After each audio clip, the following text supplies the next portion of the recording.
as we reflect on the term of office from 2014 to 2019, we look back with great satisfaction on how we have performed and execute our responsibility in accordance with the Constitution. Constitution mandates us to do three things. One, to oversee government in its responsibility, oversight over the executive. Number two is around the issue of lawmaking. Number three is around the issue of public participation, facilitate public participation. And I think in all three of them, we have registered some gains, we have registered some kind of achievement.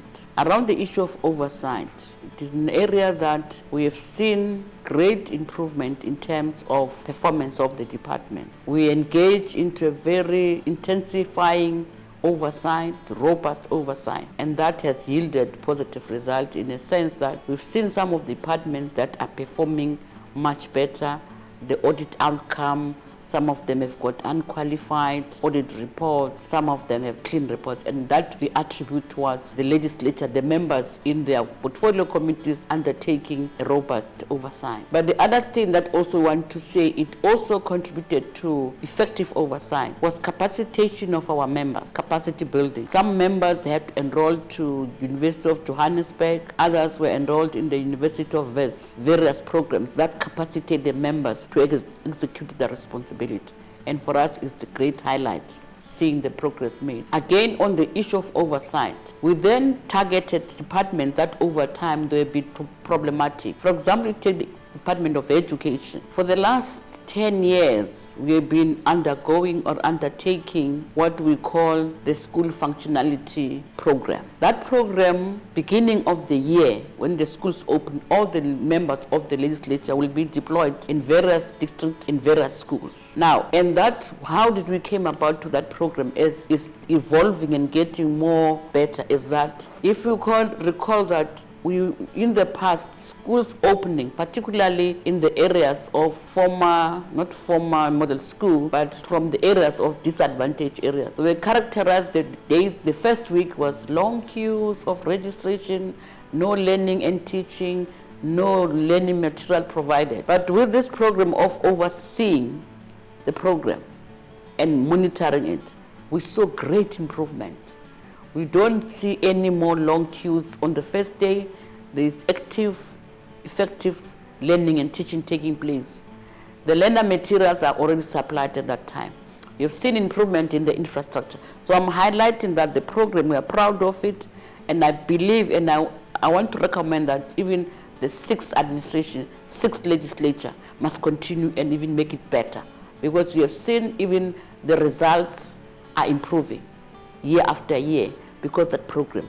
What we have done as well is that half yearly we go back to some of the schools that were more challenged, and that also have assisted in terms of improving the results. And we then say that we can't focus on the matric only. Also have to go to the lower classes, the primary level, the ECD level, to make sure that there's good foundation that is laid moving forward. One of the areas that we want to cite is around also targeting Department of Health. Because again, there was an issue of saying there's long queues, lack of medicine and infrastructure. We also embarked similar programs where members will be deployed to the district, to the clinics, to the hospitals to deal with issues. And again, we have seen positive results in some of the areas being improved. Still more to be done, and it still need to be continued. Still around the issue of oversight, we then targeted the program that is run by government, Operation Sukuma Sak. And if you remember that program, it works in the ward, and there's the war rooms. Then those war rooms is whereby all the departments are brought together in one space, together with the partners and stakeholders in the particular ward. And these have to be rapid response structure to ensure that any problems from the communities can channel to that war room. We wanted to look at strengthening the war room in terms of seeing its functionality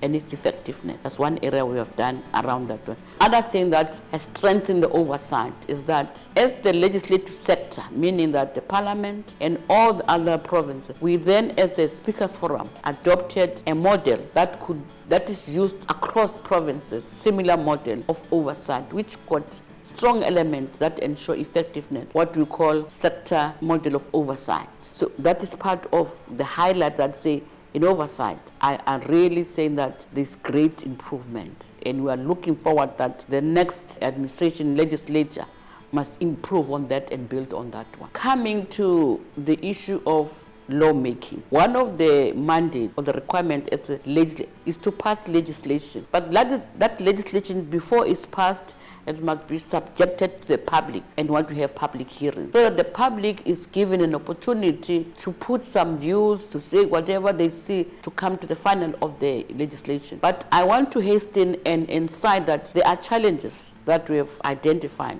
The challenge of the quality of public hearings, that in terms of people are not well informed, and I think they need to be informed, to be educated on what is required of them on a bill. For example, if you take the bill on anything on health, you call a public hearings. What is going to happen? People, when they come there, they'll raise service delivery issues, the issues of housing, the issues of road, which are not relevant to the bill at hand. So what we are saying, that the sixth term of legislature must now improve around quality public hearing towards the bills as they have been processed. That's an area that we want to strengthen them. Again, is the time that is allocated for the public hearings, because there's pressure on the bill to be passed. You go to the national NCOP, the timeline are too tight.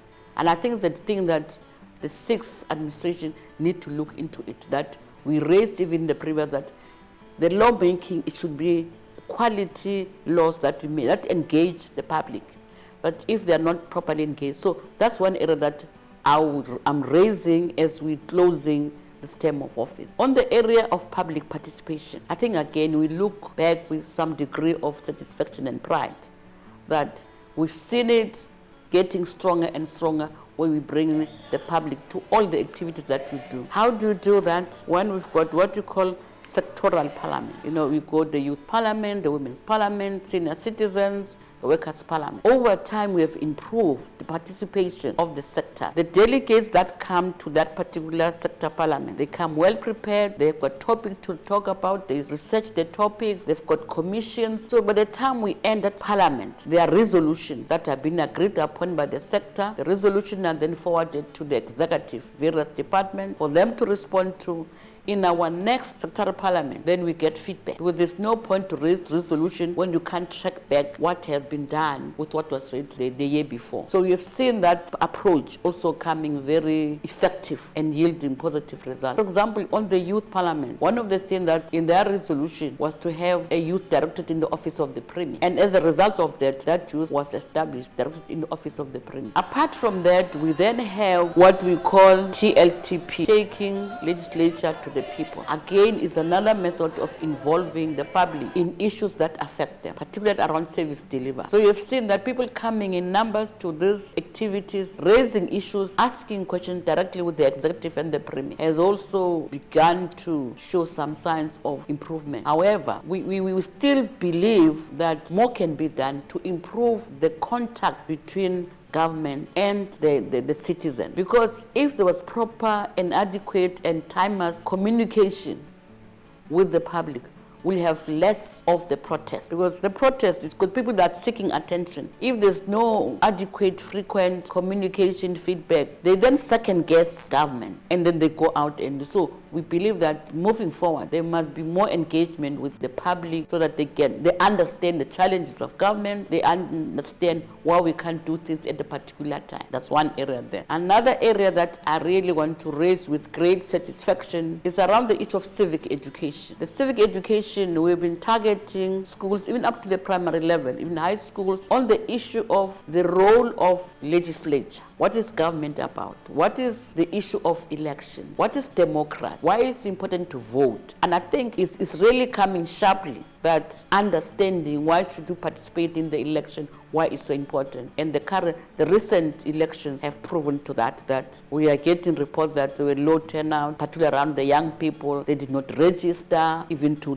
go for voting. So in its own, it tells us that there is more need to be done to educate our public, our citizens, why it's important for them to participate in the election. But coming to what we have done as a legislature around civic education, there's where we have a group of young people who participated in the program of civic education, taken through how the structures of the legislature, how it performs its works, how it works with the executive. Then what they did, they went back to their community, and this is the young people from Sweet Waters. They created their own community parliament, their own states, which they want to mimic the legislature and the executive. In that, they appointed themselves as MECs or ministers of health, of education, agriculture, and they began to look into their community. What are the issues affecting their community on these areas? And they then have the mock parliament where they sit in the legislature and discuss these issues.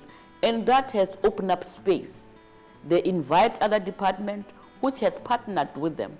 DSD has come on board, Department of Agriculture, Department of Health and Education, Environmental Affairs. Even the National Environmental Affairs Department has partnered with these young people from Sweet Waters. And they're beginning to open up space, getting programs, clean-up programs, and many other programs. So we saw it from that program of them coming to the legislature and taken through. They went back to their community to apply what they have learned from the legislature.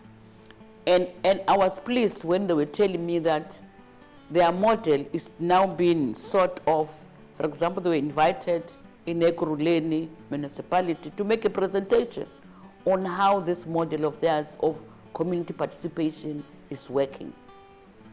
Even in our province, they've been invited in other municipalities, which indicate that starting from understanding, because the issue here is to bridge the gap between government and the citizen, so that in understanding each other, we need to work together to make sure that that dream of a better life is achieved, but all of us can do that. As we're closing this term of office, we're feeling proud that it's something that has made an impact, and we believe that it can still grow better to ensure that we bring all the citizens together. The other thing that I want to highlight is within the precinct of the legislature itself. We all know that we are here in the area. I mean, this space is Amafa, and when it's a national heritage, you can't do anything around it. But I want to cite that if you go to our chamber, there is some form of change, transformation. You know, the chamber before, we were still having mountains and mountains of papers in front of us. Now, if you go there during the city, you don't see those mountains of paper. We are now getting more sophisticated and modernized, as we are now talking about the issue of the fourth industrial revolution. We don't get a lot of papers. Now you can see that everybody next to the member, there's a screen there, documents are loaded there. So there's quite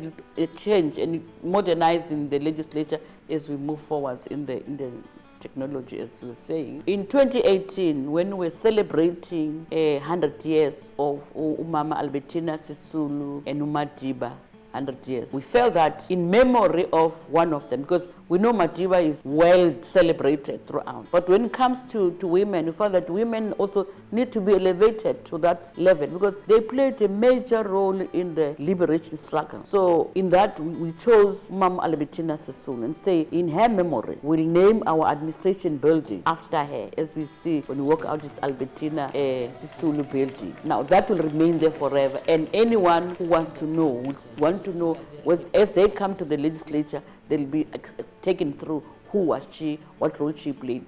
So we are proud that in her memory, it will forever be there as something that we can be proud of. As I'm saying that, I'm just touching on some of the highlights that we can cite. But indeed, I want to extend on behalf of the legislature our sincere gratitude and appreciation to the people of the KwaZulu-Natal for giving us the mandate to run the affairs of the province from 2014 and 2019. And we are wishing that the sixth administration, the sixth legislature, will continue and build and improve on the work that has been done, because it is better to build and improve on that work that has been done than to throw the baby with the bathwater. And I don't think that's what we want, because there is some things that has already been done. All what needs to be done is to work on it and improve on that. On behalf of Office of the Speaker, there is one area that I also want to cite. As we know that legislature is not a service delivery institution. However, the people out there, the public, cannot distinguish between government, whether it's local, whether it's national, whether it's provincial, whether it's the Speaker. They do send requests to the Office of the Speaker on issues of service delivery, on issues that affect them. But the Speaker's office could not just throw it away and say, no, you know what, this has nothing to do with us. What we have done is to look at the request and see how we can best assist them, and also have partnership with private sector, with various departments on where we can assist. And I want to say that with great satisfaction and pride is that the Office of the Speaker, what you call the Social Responsibility Program in the Office of the Speaker, has actually reached out to quite a wide area in the province. We receive requests from schools of uniforms for children from disadvantaged poor communities, the OVC, orphans, vulnerable children. We have assisted them in many of the districts. We have gone to schools, which was highly appreciated. We have also assisted the NGOs, where they had requests for other things, maybe then chairs, tables, any other thing that you can assist them. So we also assisted even a student that had the problem to get access to tertiary institution. I remember during the time of the NSFAS, which was difficult to get NSFAS, we had some learners, students who came to us, and I think they were assisted in terms of accessing the NSFAS. And some of them, they went to the universities, University of the Free State, UJ, KZN, and I think we're very proud that we could assist. Just recently, I attended one of the graduation of one of those learners who is studying towards medicine. She got a first degree on applied chemistry. So